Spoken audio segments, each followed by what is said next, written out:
tarde, pessoal. Vocês me escutam? Sim. Boa tarde, pessoal. Quem já entrou, sejam bem-vindos. Muito bem-vindos. Em alguns instantes a gente vai iniciar, tá, pessoal? Começar como costume, 3 horas e 5 minutos, né? Para dar tempo do pessoal, quem está começando, quem está chegando, chegar, pegar uma água, se ajeitar. Em 5 minutinhos a gente começa.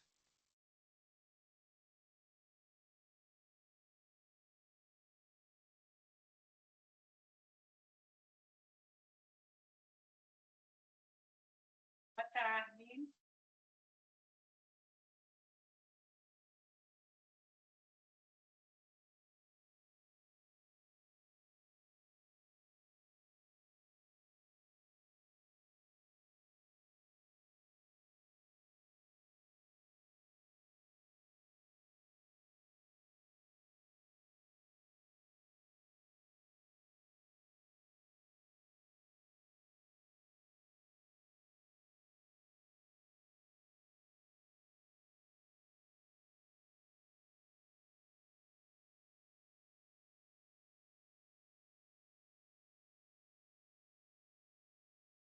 Boa tarde.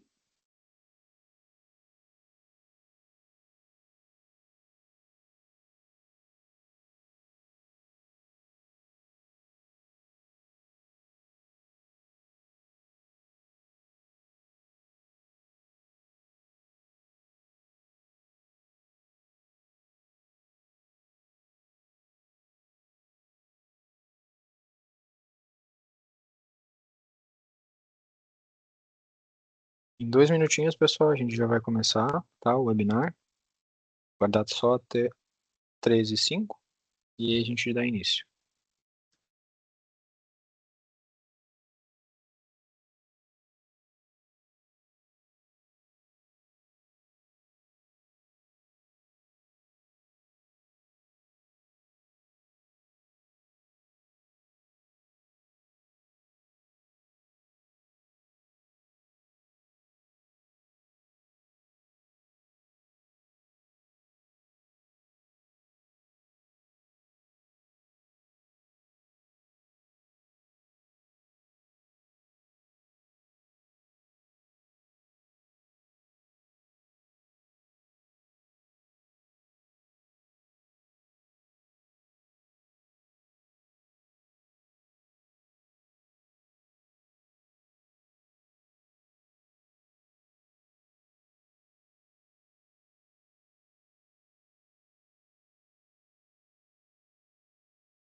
Boa tarde, boa tarde. Em 1 minutinho a gente já começa, tá, pessoal?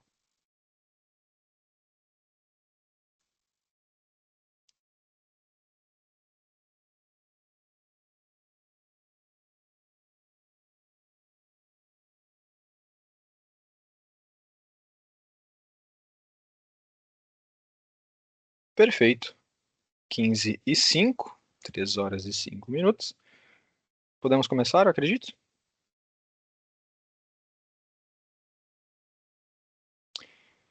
Podemos começar, Felipe. Então, vamos lá. Boa tarde a todos, sejam bem-vindos a mais um treinamento da nossa série, né? Felipe, contigo. Perfeito. Então, vamos lá, pessoal. Eu vou trocar aqui. Estão vendo minha tela certinho? Tá, agora eu conheço a Level Next, correto? Sim, sim. Tá. Então, vamos lá. Como a Irene comentou, obrigado a todos. Hoje é um dos nossos encontros do Conheça o Eleven Next, o projeto que a gente está trazendo o Eleven Next de uma forma mais simplificada, mais objetiva, com o foco do dia a dia, como ele pode trazer estruturação, como ele pode trazer avanços e autonomia no dia a dia das operações, tá, pessoal? Então, hoje é o nosso terceiro encontro já, Então, a gente já teve o primeiro, onde a gente explicou a jornada, o que viria a ser esse projeto. No segundo encontro, a gente falou sobre usuários de permissões, que é o ponto-chave, né, o ponto básico, para começar a estruturar em si o Eleven Next. Agora a gente vai para o terceiro encontro, onde vamos conversar um pouco sobre a organização operacional, então com o foco em catálogo de serviço, SLA e prioridades dentro do sistema, coisas que a gente consegue configurar, que influenciam e ajudam muito no dia a dia, nas etapas de priorização, de processos, de fluxos dentro da ferramenta, tá? Então, o que a gente vai ver hoje? A gente vai ver a parte de estruturação do catálogo de serviços.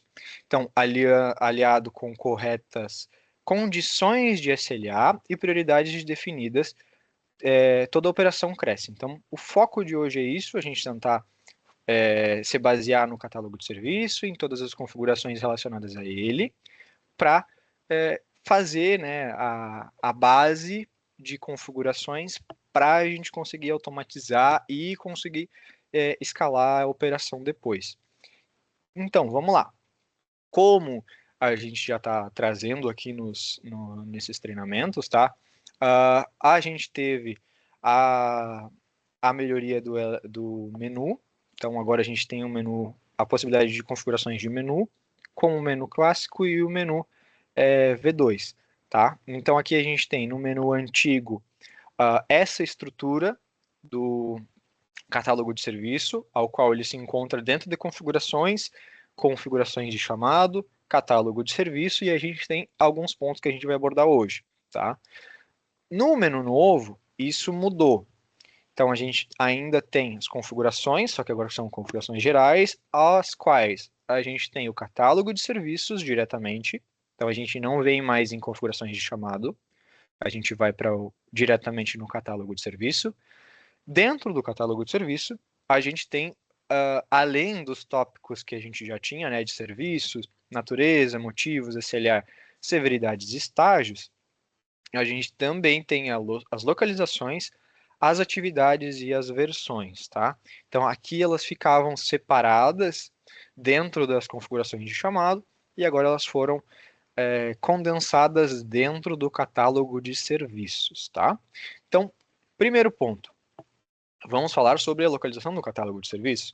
Então, como eu comentei, a gente tinha que vir em configurações, né? E dentro de configurações de chamados, catálogo de serviço para aí sim conseguir mexer nos serviços do catálogo. Hoje, no menu novo, a gente condensou isso dentro somente de catálogo de serviço.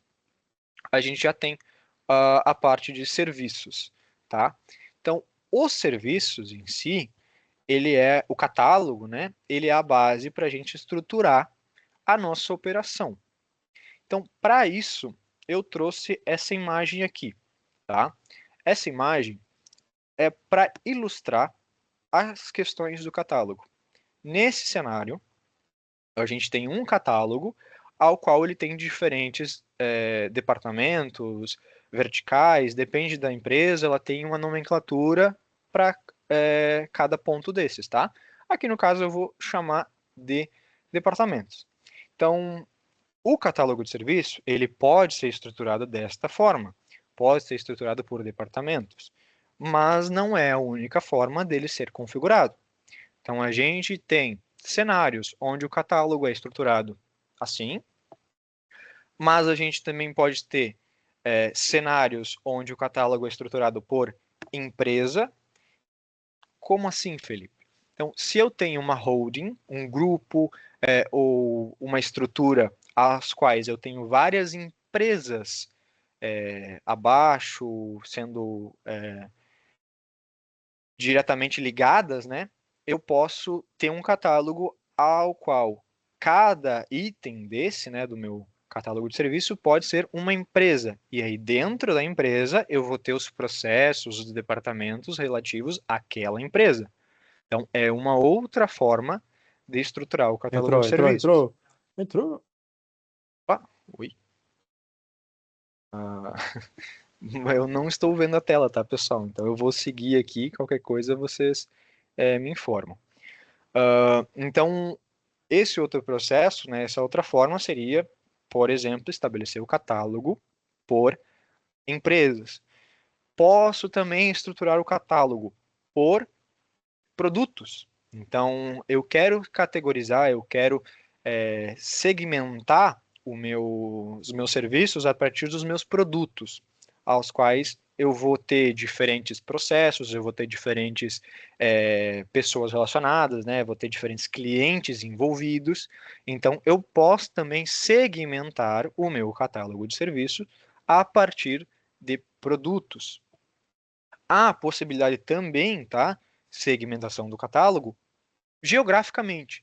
Então, digamos que eu atue, minha empresa, né, atua em vários países ou em vários estados, em várias cidades. Eu consigo também estruturar o meu catálogo de serviços geograficamente, utilizando o primeiro nível. Aqui a gente está vendo, né, como departamentos, poderia utilizar o primeiro nível como sendo região norte, região nordeste, região sul, sudeste, ou então Brasil, Estados Unidos, Colômbia, México, Argentina.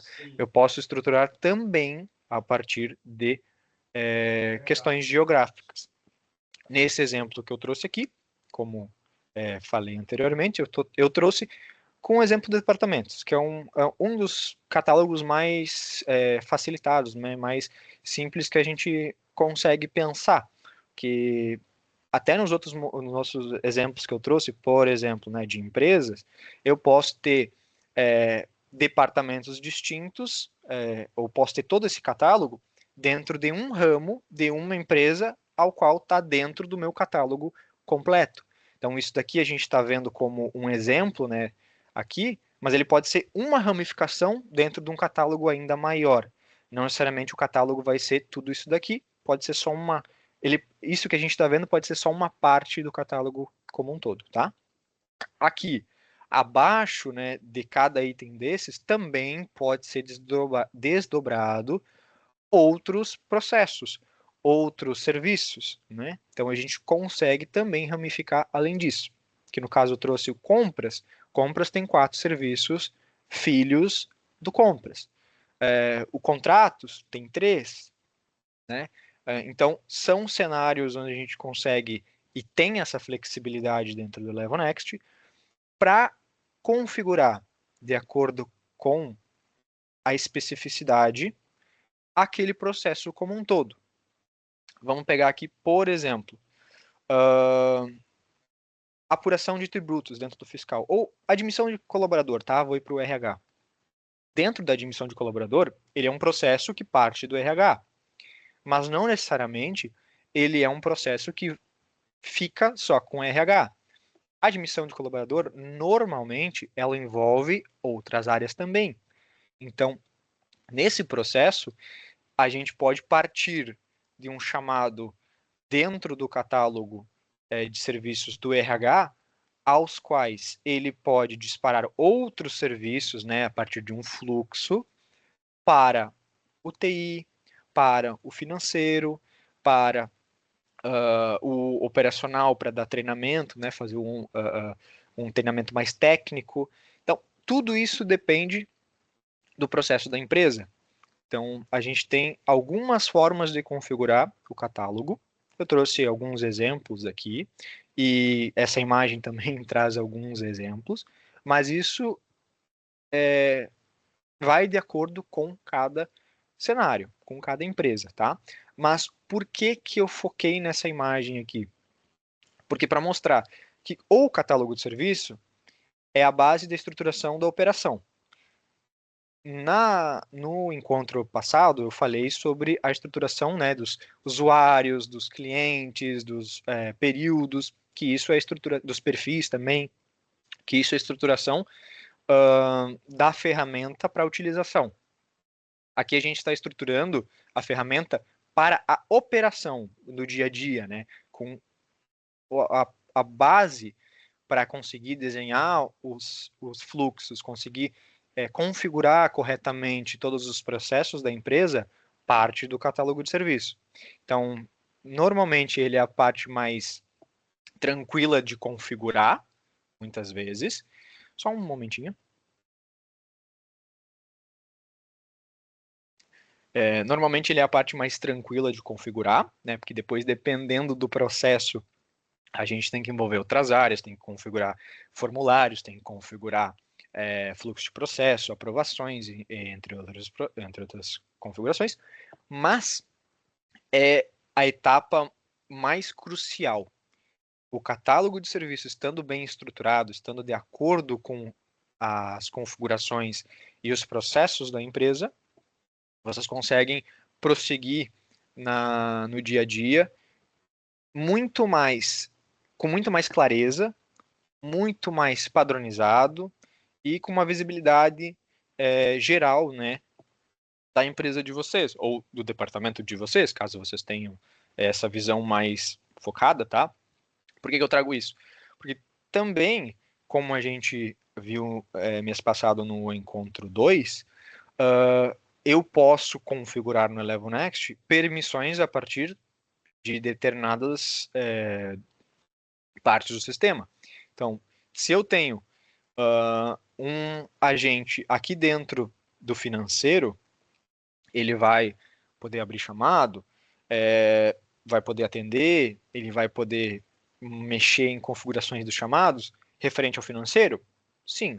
Ele pode fazer isso no fiscal também? Pode, se ele tiver a permissão para isso, né? Se ele tiver um perfil ao qual dê essa permissão para ele.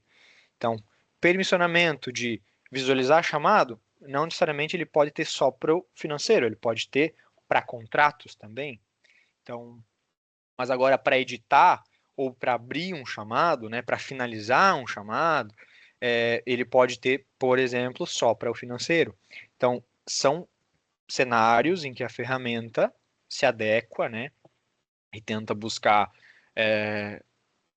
padronizar os processos que vocês já atuam no dia a dia dentro da empresa, só que de uma forma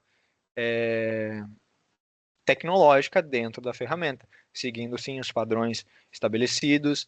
Então, se a pessoa tem o perfil de visualização e atuação nos chamados, somente vai poder visualizar e atuar em cima do que ela tem a permissão. Então, uma vez definido, padronizado, se segue. Foi contratado um novo colaborador, é atribuído os perfis de acordo com o cargo, perfeito. Vocês não têm que se preocupar em verificar, mas será que o fulano consegue ver aquele chamado?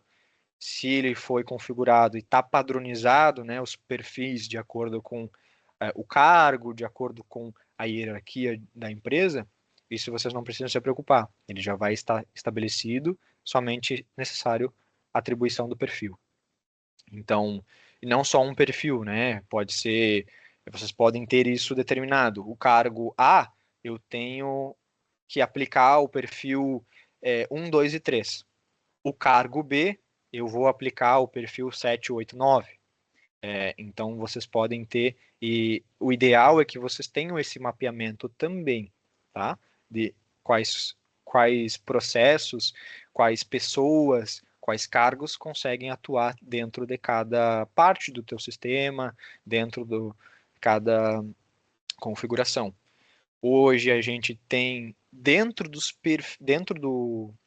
registro de um usuário, então lá na parte de configurações de usuário, a gente tem a listagem dos usuários.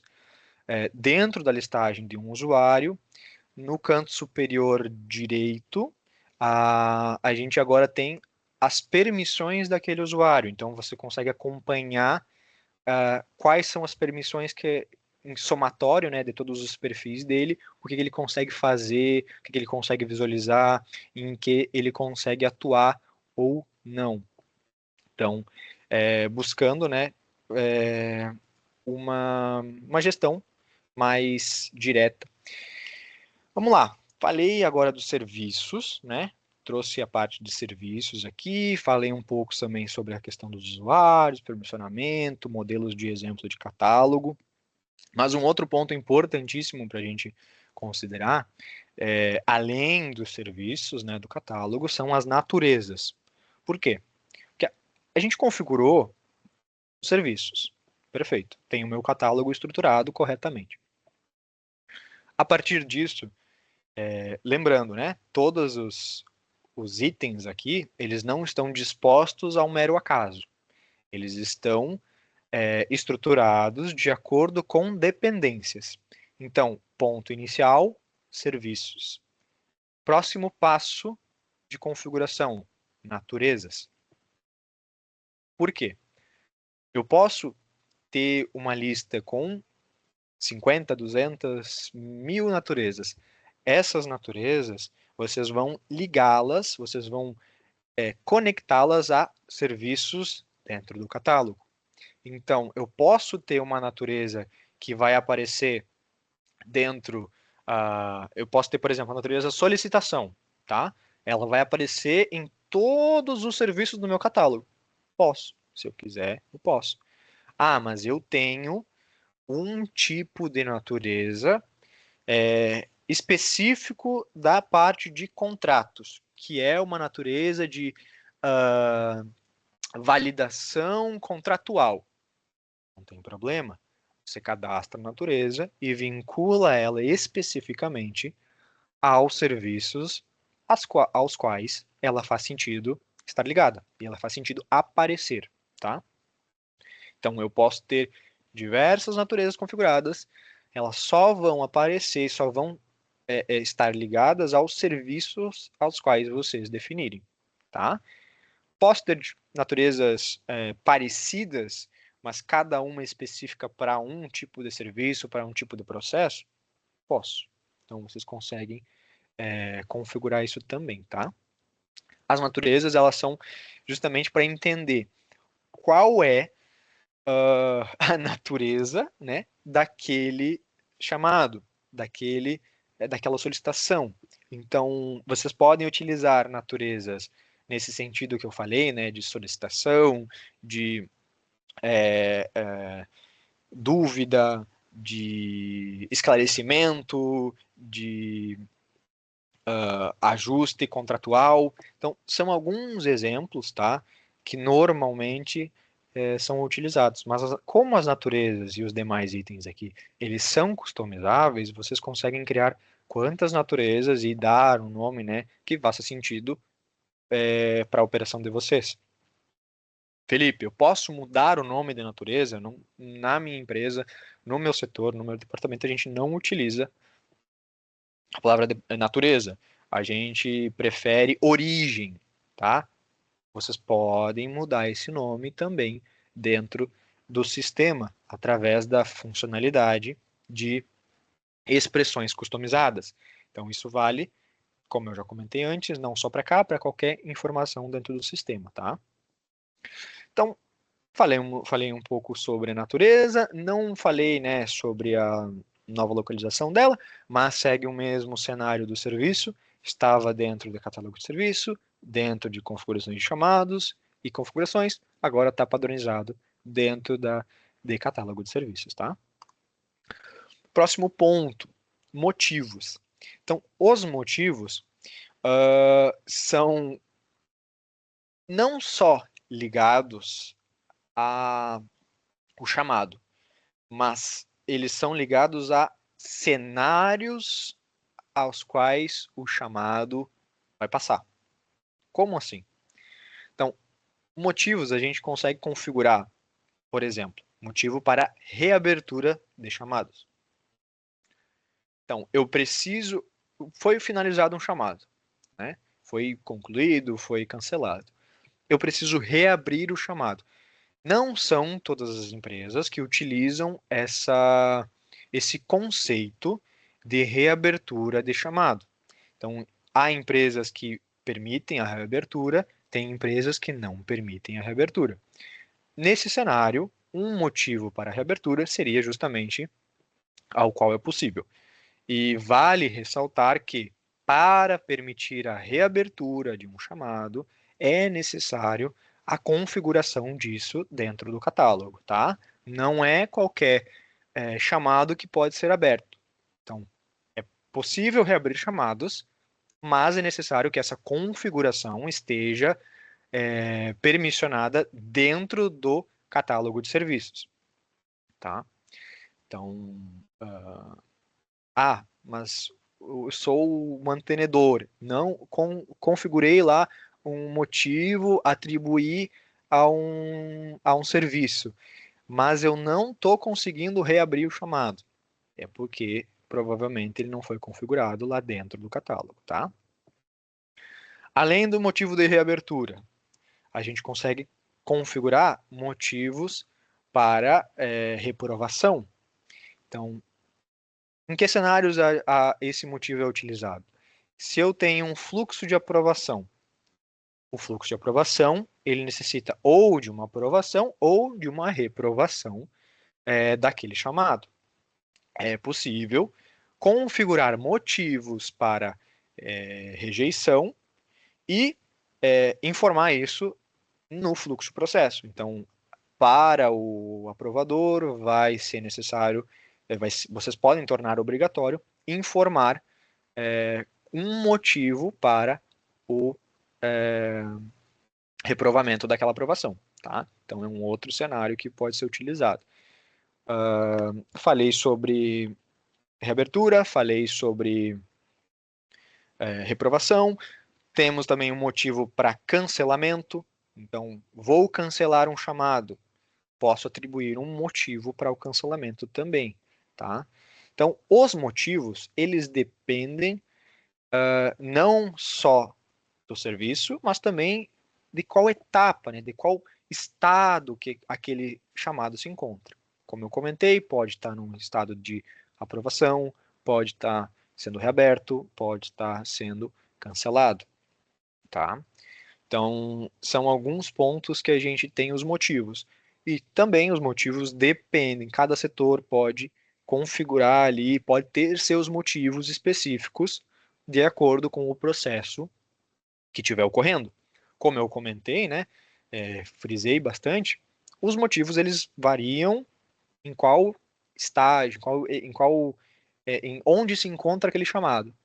Então, não só sendo reaberto, não só sendo aprovado, mas também no fluxo como um todo. Então, isso pode ser estabelecido, né, diferentes motivos de acordo com o processo que aquele chamado está fazendo parte. Só um momentinho.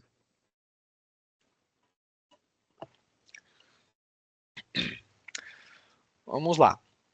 Próximo contexto.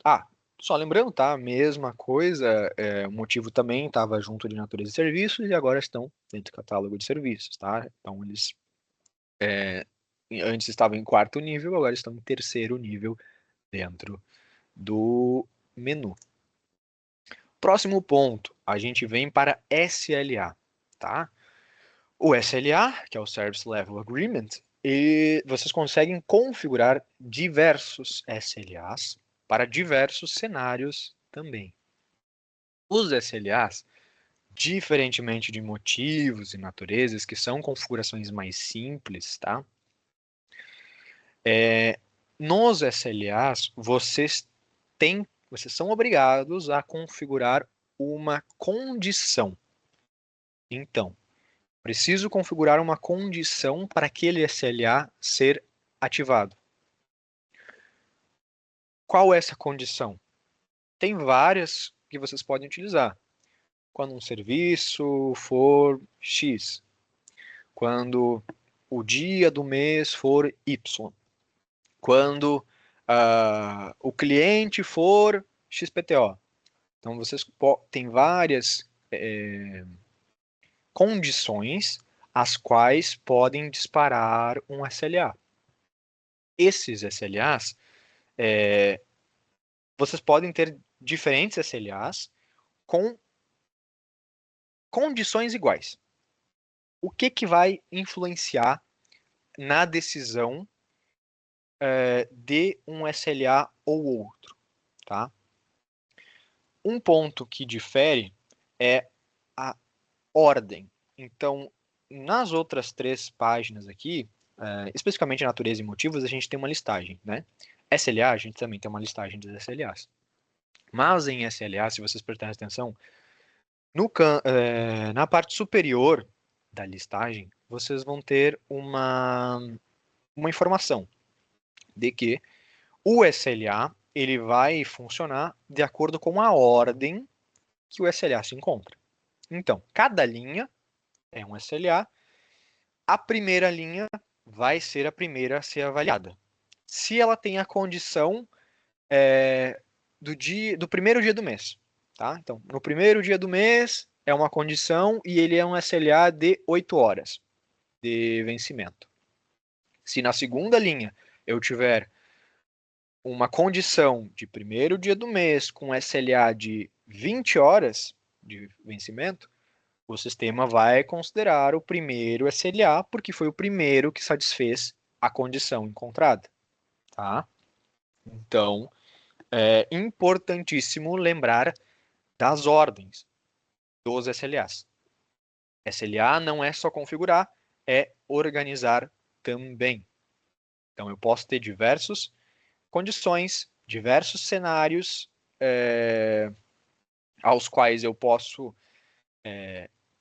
disparar um SLA. Então, o mesmo SLA eu posso ter um monte de condição. Eu posso ter condição ao qual é o dia do mês, eu posso ter condição ao qual é o serviço, eu posso ter condição ao qual é o cliente, ou N outras condições, formulário customizado também pode disparar SLA. O que vai diferenciar é a ordem, porque se eu tiver outros SLAs antes daquele dali com uma condição que bata, o SLA anterior, né, primário na listagem, vai ser utilizado dentro do chamado. Além da condição, né, que é o que vai disparar o SLA para ele ser atribuído ao chamado, quando o chamado for aberto. A gente também tem que configurar qual vai ser o tempo, né, desse SLA. Então, a gente vai considerar um SLA em horas úteis, em dias fixos, em dias corridos. Então, esse tipo de coisa a gente também configura.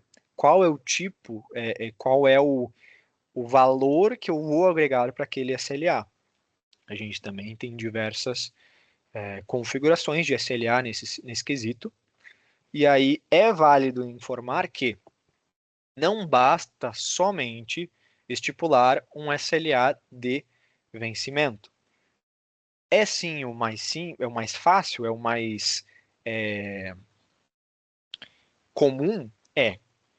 Mas a gente estimula que não seja utilizado somente o SLA de vencimento. O SLA de vencimento, ele é o tempo total, né, que eu tenho para resolver aquela demanda. Pode ser para mim, pode ser para o meu departamento, que seja. Mas o SLA de vencimento por si só não é um indicativo final, tá? Não é um indicador, não é um KPI final. Ele faz parte, sim, mas para uma gestão mais eficiente, a gente recomenda que sejam também utilizados os SLAs de primeira resposta e de retorno, os quais basta configurar na mesma tela de SLA esses dois outros SLAs, tá? Então, o SLA de vencimento, como eu comentei, tempo total para a resolução da demanda. SLA de primeira resposta. O sistema avalia quanto tempo demorou para ser registrado o primeiro trâmite de retorno, né, informando alguma coisa ao solicitante. Então, esse tipo de SLA é importante ser considerado para que, mesmo que eu tenha, digamos, 7 dias para resolver uma demanda, se eu responder no último dia, ele vai estar configurado, ele vai estar dentro do SLA. O meu retorno, a resolução foi dentro dos 7 dias. Mas se nesses 7 dias, 6 primeiros, eu não informar nada ao cliente, né, isso se torna, não é um bom indicador, porque em 6 dias eu não dei respostas ao meu cliente, no 7º dia eu respondi. Então, esse tipo de configuração é extremamente importante a gente estabelecer um SLA de primeira resposta para identificar quanto tempo realmente eu demorei, ou um atendente demorou, para trazer alguma informação para um solicitante, tá? Então, entrar em contato, responder, dar uma resposta minimamente que pelo menos recebeu aquela demanda e está trabalhando em cima. Então, é um ponto importantíssimo trabalhar com um SLA de primeira resposta. E também temos o SLA de retorno, ao qual ele é disparado somente quando o chamado for aguardado. Então, a gente tem os estágios, né, do chamado, status, perdão. Um dos status é aguardando. No aguardando, a gente vai configurar também, até esqueci de comentar, nos motivos, são os motivos de aguardo. Então, os motivos de aguardo, a gente vai informar quando atribuir o status aguardando a um chamado. Esse aguardando, ele pode ser aguardando o solicitante, por exemplo, ou aguardando um cliente, um terceiro, um fornecedor, aguardando um outro departamento. Então, o motivo de aguardo vocês conseguem configurar e ele é bem dinâmico. O que influencia nisso? Vocês conseguem atribuir motivos de aguardo que vão disparar um SLA de retorno. Então, estou aguardando o meu cliente, né, o meu solicitante daquela demanda. Eu posso atribuir uma SLA de retorno ao qual está aguardando o chamado, ele vai pausar ou não, tá? Vocês podem pausar o SLA final e depois recalcular ou não recalcular, fica a cargo de vocês, isso também é configurável. Mas esse SLA de retorno começa a disparar, que seria o tempo ao qual aquela pessoa, tá, o solicitante, normalmente é o solicitante, tá, tem para responder, devolver, né, uma posição em cima daquela demanda. Também é possível concluir ou cancelar os chamados ao não ser respondido o SLA de retorno. Então, digamos que eu fiz a minha solicitação, foi feita, e agora tem uma etapa de validação por parte do solicitante. Eu posso informar que aguardando o solicitante e ele dispara, digamos, 2, 5 dias úteis para o solicitante avaliar, verificar se aquilo realmente resolveu o problema dele, era o que ele precisava, esse tipo de coisa. Se esses dias se passarem, né, se esse SLA de retorno for estourado, eu posso configurar para o chamado ser automaticamente concluído, cancelado. Então, é mais uma informação que vocês conseguem fazer. Além disso, nos SLAs é possível também, tá, configurar fatores de ajuste. Então, se eu tenho um SLA padrão, digamos, de 8 horas, mas em determinado cenário, se eu tiver, por exemplo, uma severidade crítica, tá? Eu posso subtrair 4 horas do meu SLA. Então, eu posso diminuir esse tempo ou somar também, eu posso aumentar caso necessário. Só espera eu fazer uma demanda aqui rapidinho. Opa, Você precisa agora? tem alguém conversando? Por favor, se puder mutar o microfone. Obrigado. Então, é possível também atribuir fatores de ajuste. Então, somar ou diminuir de acordo com algum cenário específico, tá? O valor do SLA. Também é possível atribuir notificações, tá? Então, quero informar quando 50%, 60%, 90%, porcentagem fica a cor da configuração, do SLA de vencimento, do SLA de retorno ou do SLA de primeira resposta, eu quero notificar um supervisor, eu quero notificar o responsável, eu quero notificar o solicitante, eu quero notificar o gestor daquela pessoa, o gestor da área. Tudo isso é possível configurar, tá?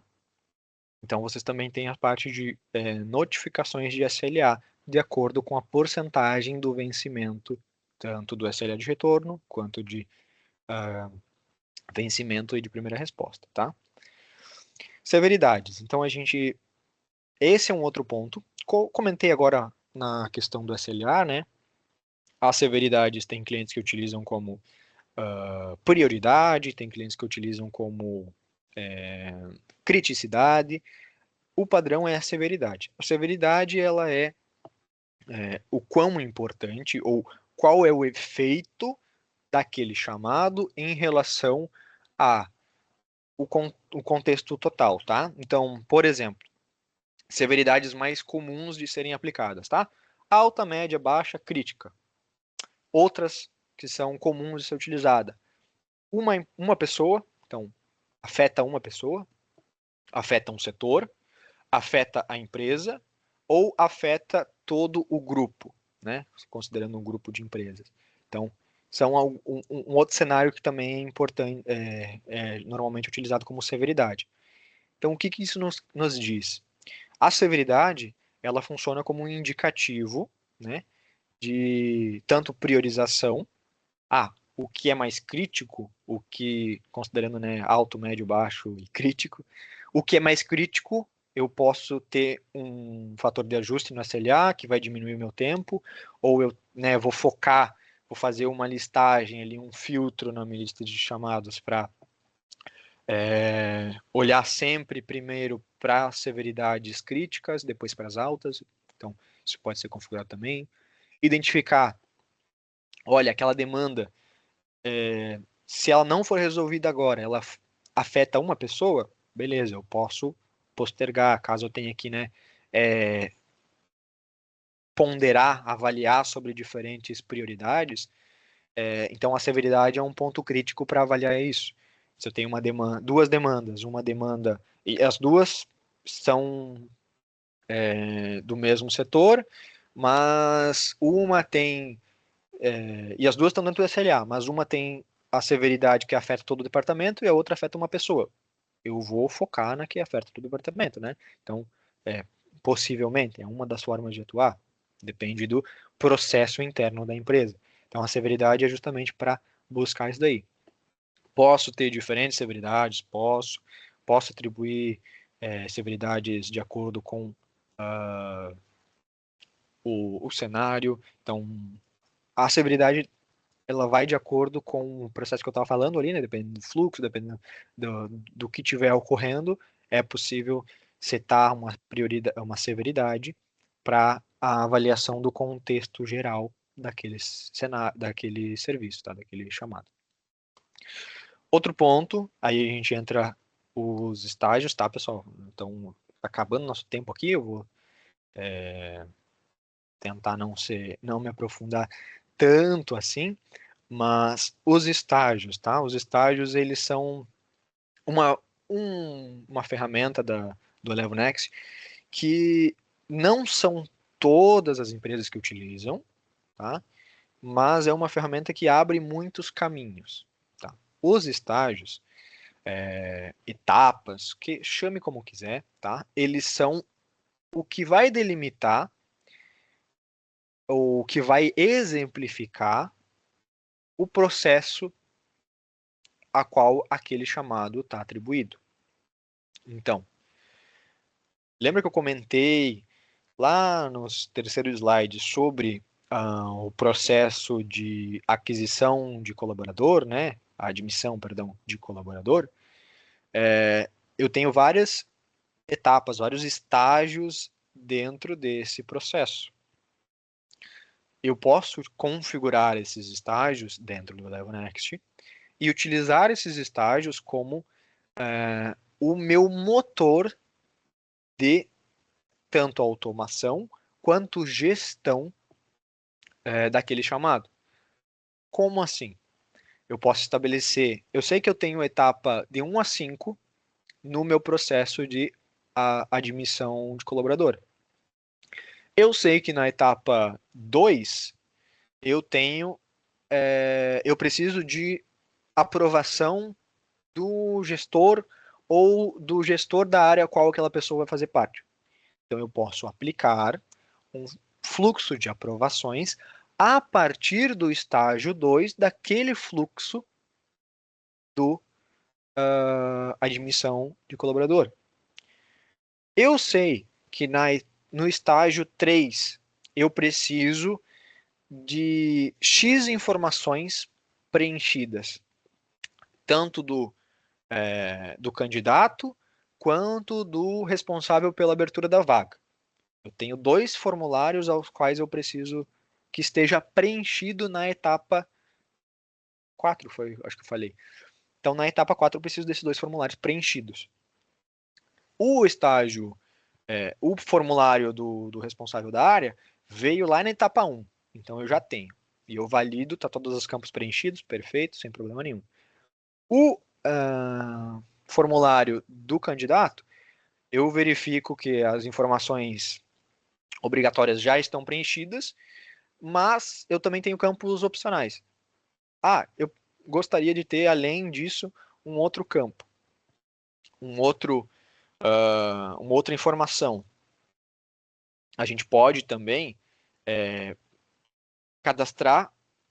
solicitar, né, novamente o preenchimento daquele formulário, né, só para seguir o processo que eu estou falando, ou a gente pode também atribuir somente ao estágio 4 um outro formulário, ao qual ele vai agregar as informações dos outros 2 formulários, ou ele vai somente existir a partir do quarto estágio, em que é sim um resumo ou um preenchimento do profissional do RH que vai mandar isso para a gestão.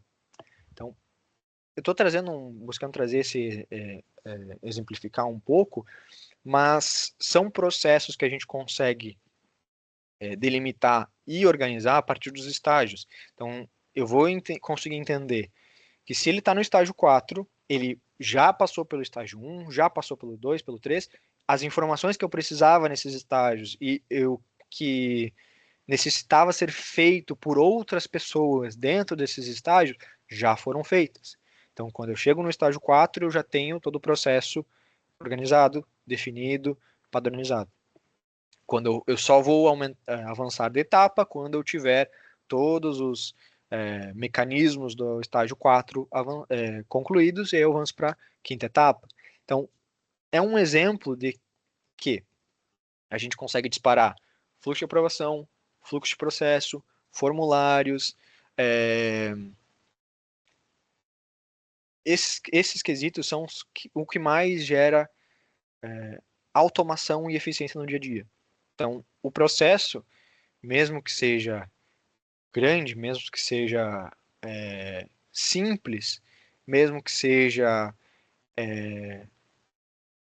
já um costume da equipe, uma vez padronizado, ele não depende da equipe, ele não depende de lembrar de fazer ou não lembrar, ele não depende de vou passar para frente, mas depois eu vejo como responder. Não, tudo já vai estar organizadinho, tudo já vai estar configurado de acordo com a necessidade.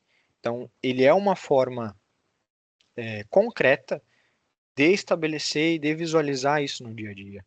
Então, também é possível filtrar isso lá na lista de chamados, tu consegue saber, olha, eu sei que eu tenho X chamados, severidades alta, média, baixa, nos estágios aos quais eu faço parte.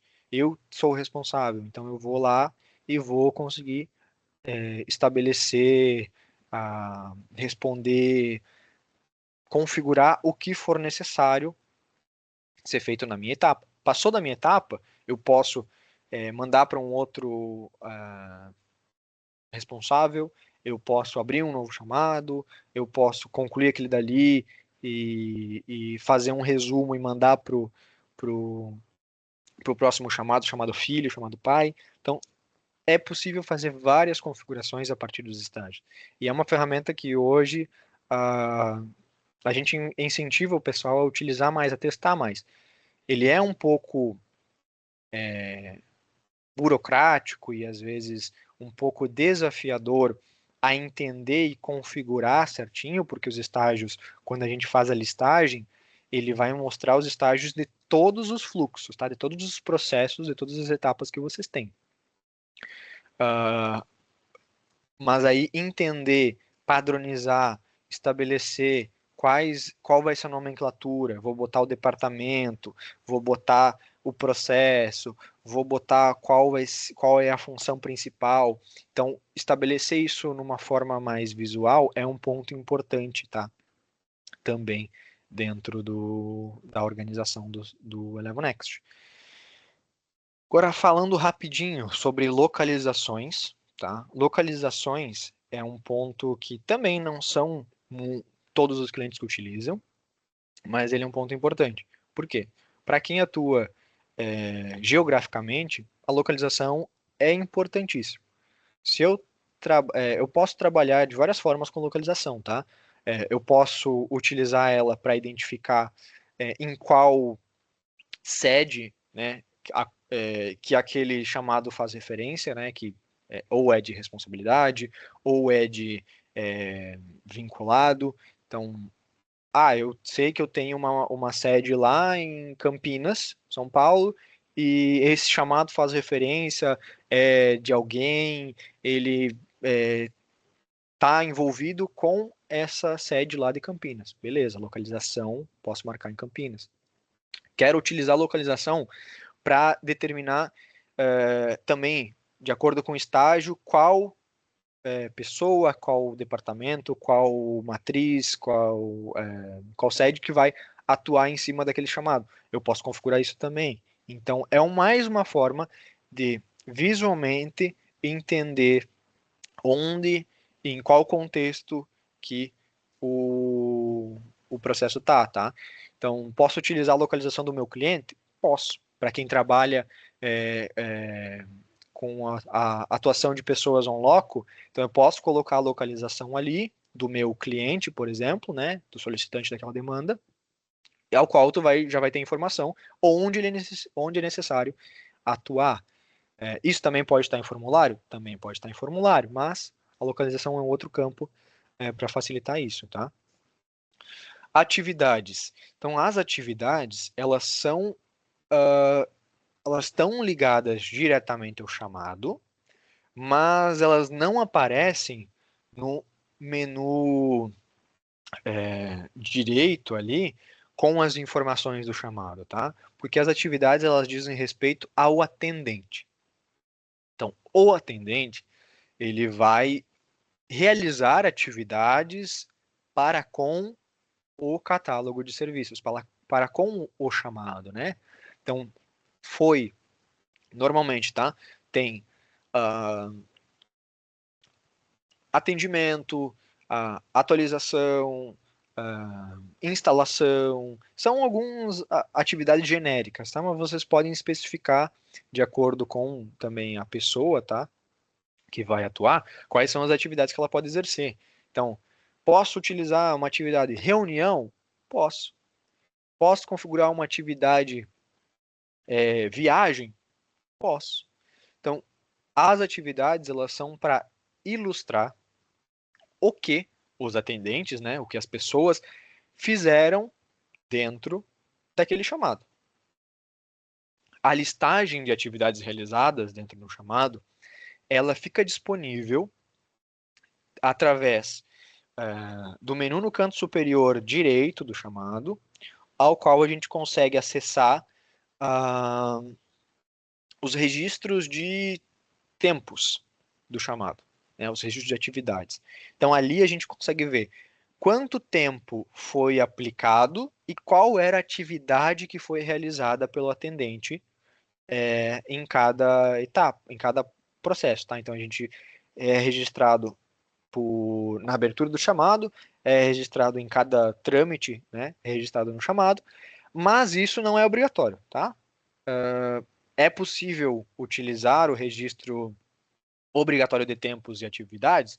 É possível marcar, mas é possível também não marcar. Se vocês não utilizam na base de vocês o registro de tempo, tá?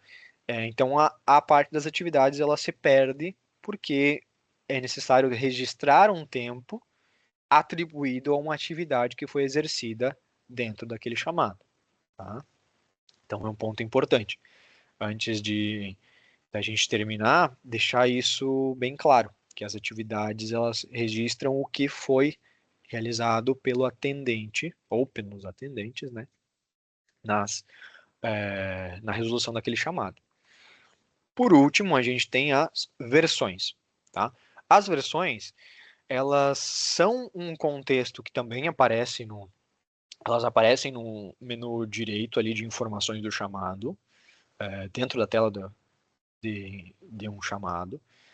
E as versões, elas se baseiam em 2 pontos, tá? Dentro do menu aqui, onde vocês estão vendo na tela, versões vocês vão ter a listagem de versões do sistema.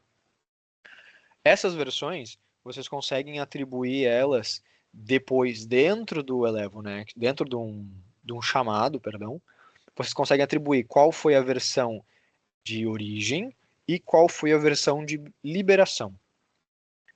Versões, elas fazem muito sentido no contexto de desenvolvimento de software, tá? Então, se eu sei que foi registrado um bug, tá? Foi aberto um bug pelo solicitante, ao qual tal comportamento está ocorrendo. O atendente vai lá, registra a versão de origem a qual aquele bug foi reportado. Ao ser corrigido, é atribuído a versão de liberação, ou seja, em qual versão foi corrigido e foi liberado a melhoria para aquele bug. Então, no contexto de empresas de software, faz sentido ser utilizado. Em outros contextos, ela pode ser ressignificada, tá? Então, uma ressignificação que ocorre muito é utilizar as versões como identificação de processo, tá? Então, eu vou lá, eu renomeio versões agora para processo, e aí eu consigo utilizar isso também para identificação do processo como um todo. Então, eu sei que eu tenho o processo de admissão, né, como a gente já comentou, processo de admissão de colaborador, e eu vou ter os estágios daquele processo.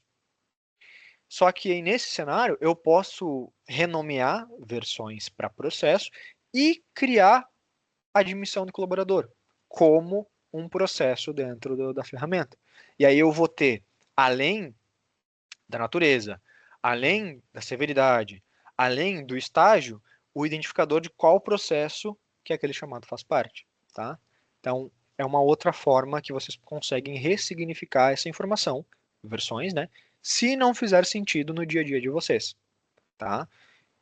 Para não ficar aquele pedaço do sistema sem utilização, porque as versões também vocês conseguem utilizar elas dentro do quadro de cards, né? Então vocês conseguem ver lá dentro do Kanban.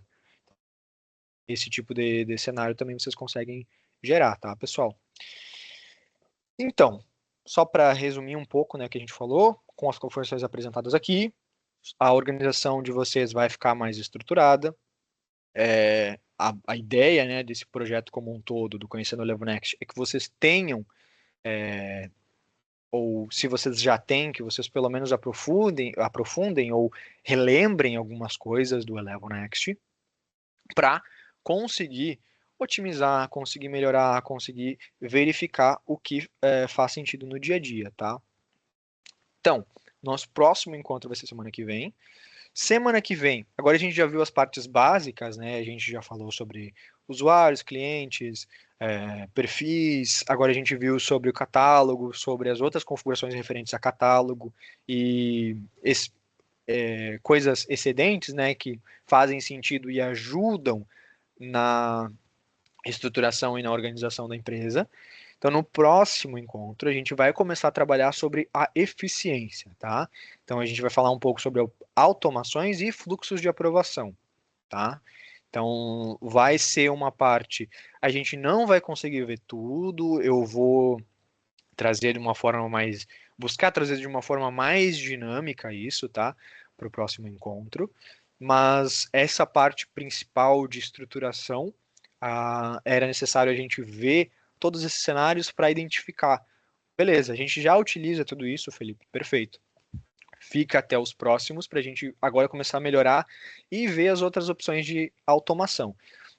E para quem ainda não conhecia essas informações, agora já tem um grande repertório para poder visualizar dentro do dia a dia, né? Se faz sentido, tá? Muito obrigado a todos. Eu vi que a Irene levantou a mãozinha ali, então passo a palavra para a Porque, Irene. Felipe, tem perguntas para você responder antes de você fazer o encerramento. Tá bom. Posso passar as perguntas agora? Pode. Vocês preferem que eu mantenha aqui compartilhado? Preferem que eu olhe as perguntas? Eu acho que você pode parar de compartilhar e aí a Tá, gente vai passar as perguntas para você. tá. A primeira pergunta é do André Luiz. E ele perguntou: a atuação continua sendo permitida pelo grupo onde o técnico está cadastrado e a visualização pelo cadastro dele? Se o André ainda estiver aqui e quiser comentar mais sobre a pergunta, André, fica à vontade. Oi, boa tarde. Boa tarde. Essa pergunta foi feita quando você estava falando, né, sobre a parte de visualização das ofertas, então para atuação mesmo. Porque hoje, na versão do Elevo, você configura, né, quais são os produtos que o grupo, né, a mesa de atendimento, possui permissão de atuação, e pelo cadastro do técnico, você também pode configurar aquilo que ele tem visão, né? Não necessariamente ele vai atuar no que ele tem visão. Então continua sendo da mesma forma, é isso? Sim, aqui não necessariamente o grupo ele dita, né, quais são as atividades que podem ser passadas. Então, digamos, eu atribuí um chamado que ele é um chamado para o grupo do RH. Exemplo mais simplificado, tá? Quem for do grupo do RH vai conseguir atuar lá dentro, vai ser notificado, vai conseguir assumir, vai conseguir atuar ali dentro. Mas não necessariamente envolve o que ele consegue visualizar ou modificar. Isso, o que dita isso, né, o que determina isso é os perfis que aquele atendente tem, que aquele técnico tem, tá? Então, ele pode ser do grupo do RH e poder visualizar, porque o perfil permite, mas ele pode não poder cadastrar, registrar um novo trâmite, mudar status, por exemplo, tá? Então, isso é configurado pelo perfil dele. Então, não é diretamente ligado ao grupo. O grupo dita mais o onde que ele faz parte e o que ele consegue ser notificado de forma automática dentro da ferramenta. Não sei se era bem isso a tua pergunta, André. Não, é isso aí mesmo. Perfeito, obrigado. Perfeito, obrigado a ti. A outra pergunta é do Daniel Gomes. Como é feita a configuração para quando reabrir o chamado não apareça com o SLA vencido, já que estaria fazendo um adicional daquele chamado que foi concluído antes do SLA vencer? Também deixo, se o Daniel Gomes estiver aí, quiser comentar mais detalhes dessa dúvida.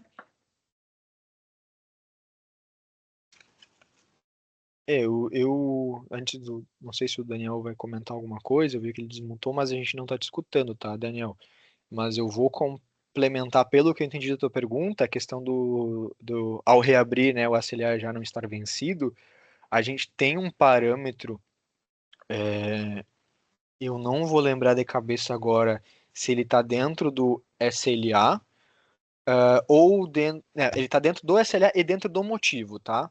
O motivo tu tem que configurar para ele recalcular o SLA ao ser utilizado e o SLA tem que permitir o recálculo também. Então, esse tipo de coisa precisa ser configurado, porque se só criar lá o motivo e reabrir, ele perdão, quando for reaberto, se ele só for reaberto, ele vai voltar como vencido, né? Porque ele vai estar, mas isso pode ser configurado ali para o SLA recalcular a partir daí. Só que nesse cenário, tá, Daniel, eu não sei se o ideal seria vocês reabrirem o chamado, talvez abrir um chamado filho para atuar naquela demanda e buscar resolver. Não sei como é que é o cenário que vocês atuam, que vocês buscam reabrir ele e que já não viesse vencido. Se tu puder comentar um pouco sobre isso, mas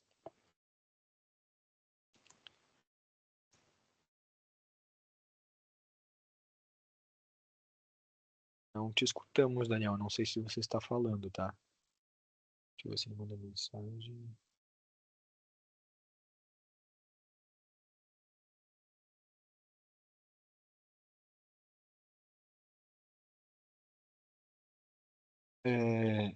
Vamos para a próxima pergunta. Enquanto isso, Daniel tenta contato. Se tu conseguir falar, Daniel, não tem problema, tá? Pode falar, mas para a gente não ficar Tem mais preso. uma pergunta, Felipe, do Rafael, tá? Rafael TI, Grupo HC. Uma vez concluído o chamado, o atendente verifica que faltou incluir um anexo ou uma informação no trâmite. É possível o próprio atendente retornar o status para realizar essa interação? Hoje se faz necessário entrar em contato com o solicitante para que ele possa reprovar o chamado. Se o Rafael estiver aí e quiser comentar mais a respeito dessa dúvida, também fica à vontade, Rafael.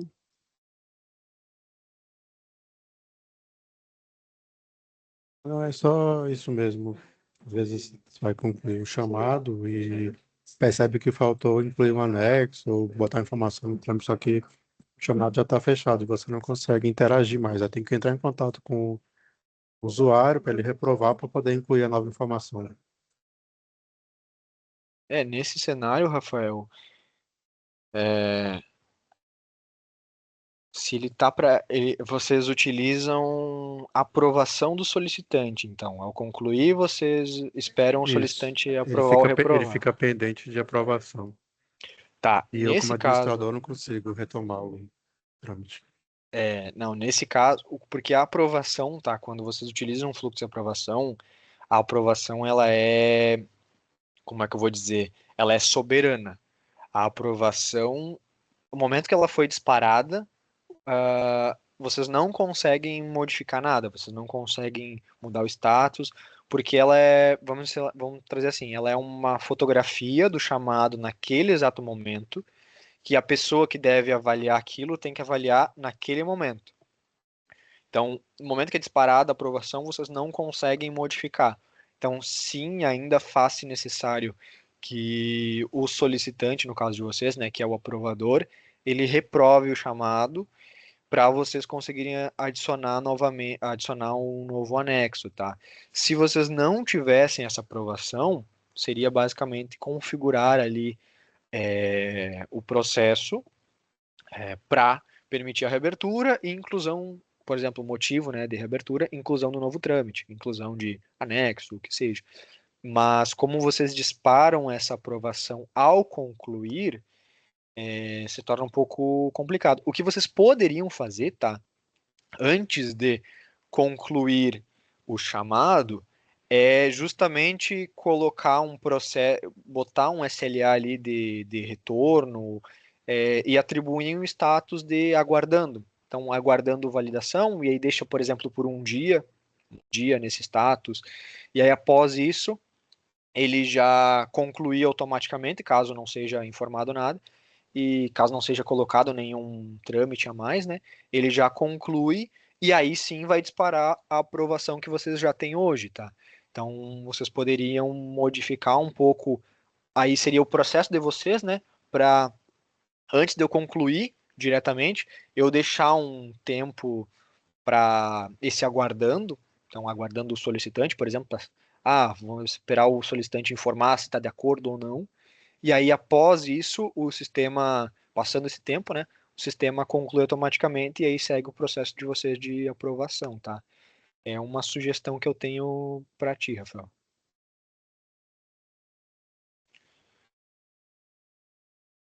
Perfeito. Temos mais dúvidas? Eu tinha visto.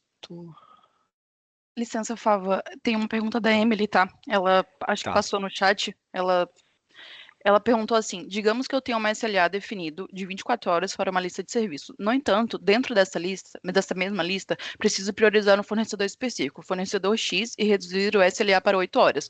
Considerando que estou utilizando dois SLAs diferentes para a mesma lista de serviços, a regra de prioridade com SLA reduzido para 8 horas funcionará corretamente para esse fornecedor? Inclusive, Emily, se você estiver aí, pode ficar à vontade também para falar junto, tá? Ok. Não, a ideia é o seguinte: eu tenho uma lista de serviços e nessa lista de serviços tem um campo no formulário, né, que o fornecedor ele preenche o código dele. E eu tenho casos de fornecedores que eles precisam de pagamentos prioritários, né? E eu preciso muito reduzir o SLA para esse fornecedor X específico. Daí eu queria saber se eu consigo criar um SLA para puxar somente o código daquele fornecedor específico, né, para reduzir o SLA do chamado que ele abrir. Se isso funciona, porque como já existe, né, um SLA para a natureza de solicitação, né, que iria englobar a lista de serviço inteira, aí eu queria saber se eu criar esse novo SLA apenas para esse fornecedor específico, se ele vai funcionar ou não. Vai, vocês conseguem configurar, só que aí tem que lembrar de colocar o SLA desse fornecedor como o primeiro da lista, né? Porque aí, de acordo com a informação que tiver preenchida, ele vai pegar aquele SLA e não o padrão de vocês de 24 horas, tá? Ah, Então, entendi. aí vocês colocam como o primeiro da lista e o sistema, no momento que identificar aquilo dali, né, ele vai atribuir já esse SLA do fornecedor. Para os casos que não for esse fornecedor, ele vai considerar o SLA normal de 24 horas, tá? Então, pelo que eu entendi da tua pergunta, né, que tu falou agora, seria isso, não teria problema, seria só deixar bem, só para mim estar bem claro. O fornecedor que vocês atribuem, vocês colocam como o cliente no chamado ou vocês utilizam ele dentro de um formulário? Não, ele tem, né, também o cliente lá, o grupo de clientes, mas porém eu preciso priorizar um específico, né? Então, por isso que a gente abriu umas caixinhas no formulário para o próprio fornecedor, né? Quando ele for abrir o chamado, ele vai preencher ali o código dele. Então, eu preciso. Aí, né, a única opção que eu vi que eu poderia fazer, né, com que o chamado dele fosse prioritário seria puxando pelo código dele, né? Seria isso. Nesse caso, tá? Deixa eu até mostrar aqui rapidinho. Porque, assim, tem a questão da severidade, né? Eu poderia englobar a severidade também. Mas não são todos os chamados que eu quero priorizar, entendeu? Seria de Sim, um sim. específico. Ó, eu tô aqui numa base. Aqui eu tô na configuração de SLA, tá? Então, aqui quando a gente vai criar um novo, ou até um existente, eu fui comentando sobre as abas que a gente tem aqui. A primeira é a condição, né? A condição, nesse caso, tá? Tu pode atribuir a formulário customizado. E aí tu vai selecionar o formulário, tá? Uhum, Então, e aí tu vai pegar aqui o nome do campo que tu quer. No caso, vai ser o que tu tem a informação do código, né, dele. Então, aqui eu estou com uhum, esse formulário de exemplo, mas digamos que seja o nome o identificador, né, do teu cliente, e aí tu vai atribuir o valor específico que tu quer.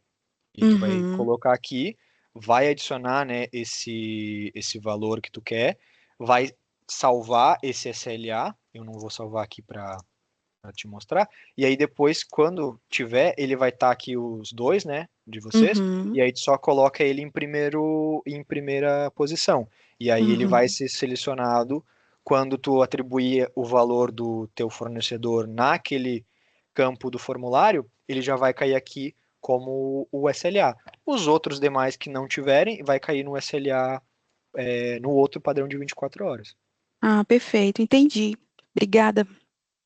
De nada, de nada. Temos mais dúvidas, pessoal? Se não temos Bom, nenhuma dúvida. a gente agradece novamente a participação de todos vocês. Convidamos para os próximos encontros e falar que essa rotina de a gente estar fazendo esses encontros visando esclarecer o uso do sistema, ele vai ser uma atividade permanente da Elevo. Então, vocês vão estar sempre podendo participar. E à medida que a gente faz toda essa série, a gente vai voltar novamente, uma nova série, e deixo aberto para vocês sugerirem também, às vezes, assuntos, interesses que queiram aprofundar em outros encontros. Não mais, obrigada a todos e uma ótima semana. Muito obrigada, pessoal. Obrigado, Obrigado pessoal. a Boa vocês. Até tarde. mais. Tchau, tchau. Obrigado, pessoal. Tchau, Tchau. pessoal. Boa tarde.